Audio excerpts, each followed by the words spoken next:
5 countries, one voice. Kazakhstan, Uzbekistan, Kyrgyzstan, Tajikistan and Turkmenistan are increasingly presenting a united front on the global stage.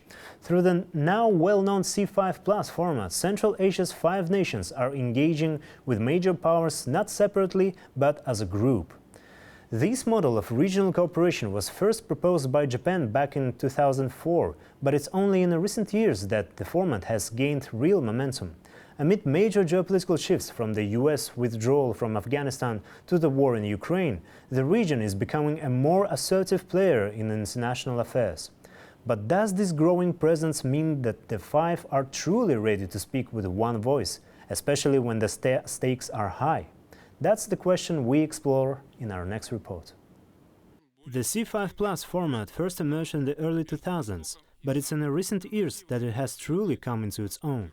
At its heart are high-level meetings between the 5 Central Asian nations and major global powers, including the United States, the European Union, China and the Gulf states. The momentum comes from both sides. Leading world powers increasingly recognize that it's more effective to engage with the region as a whole than with each country individually, says Janibek Arınov, PhD in International Relations and assistant professor at Nazarbayev University. By acting as a single bloc with a combined market of over 75 million people, Central Asia presents itself as a far more attractive partner for trade and investment. The format started back years ago with Japan offering this kind of format, and later the European Union probably was the most consistent external actor promoting the C5+1 format. So the idea is very simple. Central Asian countries alone, 5 Central Asian countries alone, they are quite small in terms of economy, in terms of their political significance. And in that kind of context, most of the external actors want to have a kind of broader cooperation with the entire region. So, right, when you combine the economies of the 5 Central Asian countries, it's a kind of different level. And the numbers speaks for themselves. According to the EBRD, the combined GDP of Central Asian countries surpassed $500 billion in 2024. Over the past 2 years, C5+1 summits have been held with the United States, the European Union, China and the Gulf states. These meetings have led to new initiatives in logistics, green energy, education, security and water management. But the drive for cooperation isn't coming from external partners alone. Increasingly, the initiative is being led by the region itself. The challenges Central Asia faces, from water management to energy exchange, are complex and transboundary by nature.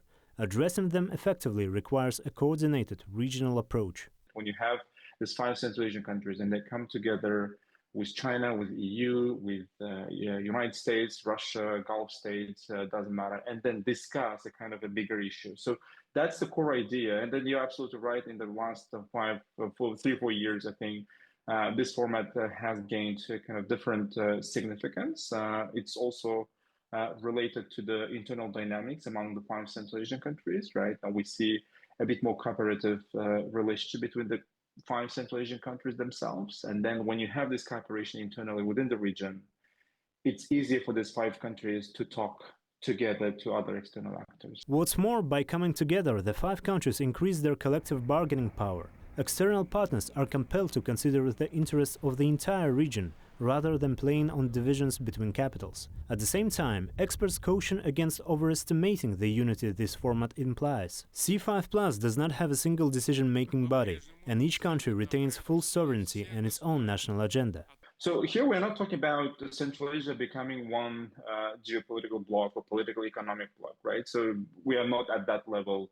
So then there's a question whether we will be at that level anytime soon. So here we are mostly talking about kind of discussing the issues where we have common interests, right?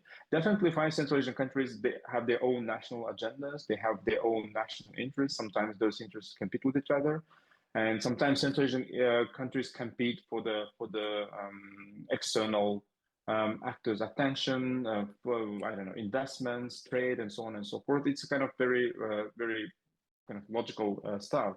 Each global power approached the format in its own way. According to experts, the European Union remains the most consistent partner. In 2023, Central Asian leaders held a summit with the European Council President Charles Michel, and in April 2025, EU heads Ursula von der Leyen and Antonio Costa visited the region. Germany, as another example, took the lead by launching its own C5+1 meetings. Former Chancellor Olaf Scholz hosted the region's leader in Berlin in 2023 and followed up with a return summit in Astana in 2024. Relations with another major player, China, however, are developing a bit differently, Mr. Arinov adds. China also probably still prefers bilateral relations when it comes to promoting its agenda, because it's easier for China to work as a individual with each country rather than with the region as a whole. But again, as I mentioned, there are issues, there are spheres, fields where Central Asian countries individually cannot do much, cannot offer much to other external players. In that sense, they have to come together. All of this points to one clear trend. Regional diplomacy in Central Asia is becoming increasingly collective. The C5+ format is not an alliance, it's a platform, but with every summit that platform grows stronger. One thing is already clear: without a unified Central Asian voice, it's becoming impossible to address the key questions of security, economic development and the future of Eurasia. Daurian Asagulov, New Time.